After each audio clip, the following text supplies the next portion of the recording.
So in 1 Nephi chapter 21, verses 20 and 21, it says, "The children whom thou shalt have after thou hast lost the first shall again in thine ears say, The place is too strait for me. Give place to me that I may dwell. Then shalt thou say in thine heart, Who hath begotten me these, seeing I have lost my children, and am desolate, a captive, and removing to and fro?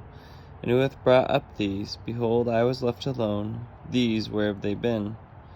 This is a parallel to Isaiah 49, verses 20 and 21, which says, "The children which thou shalt have after thou hast lost the other shall say again in thine ears, The place is too strait for me. Give place to me that I may dwell.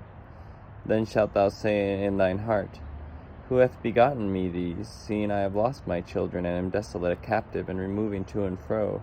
And who hath brought up these? Behold, I was left alone. These, where had they been?" And this is a reference. It's kind of an imagined conversation with the children of Israel. And Israel saying, I've been oppressed, I've been desolate, I've been a captive and moved to and fro. And yet somehow I have all of these children, all these people who are children of Israel. And I think that this is a prophecy, or at least a confirmation, that people who convert to the gospel, who join the church, who decide to make a covenant with God, become God's covenant people, who have that relationship with God. And so in a sense, Israel, the children of Israel, are people who have chosen to follow God.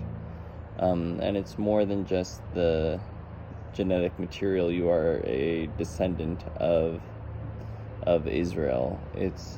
You have chosen to make a covenant with God, and that there will be a time where there will be lots of people who have chosen to make this covenant with God, and Israel, the people who remained, the actual descendants of Israel, will say, "Oh, where did all these people who are children of Israel come from?"